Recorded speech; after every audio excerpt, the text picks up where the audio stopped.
Fen was a boy, a sweet boy. Dear Fen, dear Fen. Helena stopped dancing and walked back to the gin glass waiting for her on the chair. But now I have Avery. She sipped from it, and I get to move to Hollywood and maybe have a baby.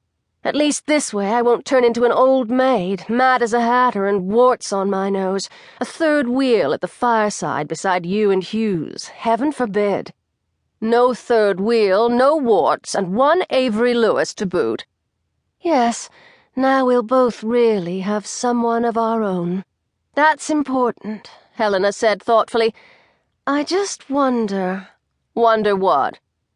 Well, if it'll be the same with Avery, you know, the way it was with Fen.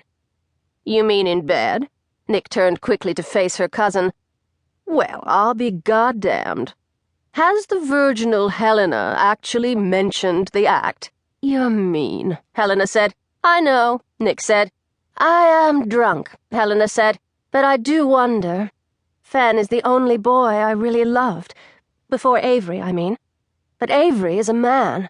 Well, if you love him, I'm sure it will be just grand. Of course you're right. Helena finished off her gin. Oh, Nick, I can't believe it's all changing. We've been so happy here despite everything. Don't get weepy. We'll see each other every summer, unless your new husband is allergic to the East Coast. We'll go to the island, just like our mothers, houses right next door. Nick smiled, thinking about Tiger House, its airy rooms, the expanse of green lawn that disappeared into the blue of the harbor, and the small, sweet cottage next door which her father had built for Helena's mother as a gift. Houses, husbands, and midnight gin parties, Nick said. Nothing's going to change, not in any way that really matters. It will be like always.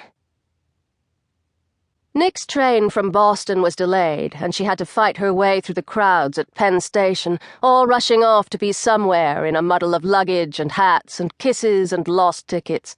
Helena must be halfway across the country by now, she thought. Nick had closed up the apartment herself and given the final instructions to the landlady as to where everything was to be sent. Boxes of novels and poetry to Florida, suitcases full of corsets to Hollywood. The train, when she finally got on it, smelled like bleach and excitement. The Havana Special, which ran all the way from New York to Miami, would be the first overnight journey she had ever taken alone. She kept pressing her nose to the inside of her wrist, inhaling her lily-of-the-valley perfume like a smelling salt. In the dizziness of it all, she almost forgot to tip the porter. Inside her roomette, Nick set her leather case on the rack and clicked it open, checking the contents again to make sure she hadn't forgotten anything. One nightgown for the train, white, and one for Hughes, green, with matching dressing gown. 2 ivory silk slips, 3 matching pairs of ivory silk underpants and brasiers. She could wash them every other day until the rest of her things arrived in St. Augustine. Her ditty kit, travel vial of perfume, 1 lipstick, red, the precious Floris hand cream Hughes had brought her from London, 1 toothbrush and paste, 1 washcloth, and 1 cake of ivory soap.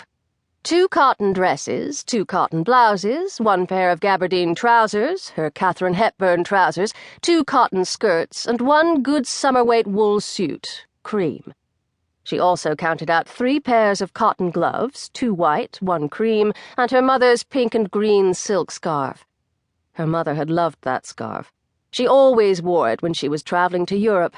Now it belonged to Nick. And although she wasn't going as far as Paris just yet, going to meet Hughes after so long seemed more like going to China. Beyond here be dragons, she said to the suitcase.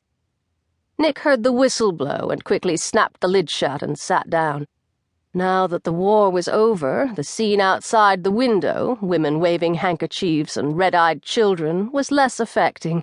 No one was going off to die. They were just going to an old aunt's house or some boring work appointment.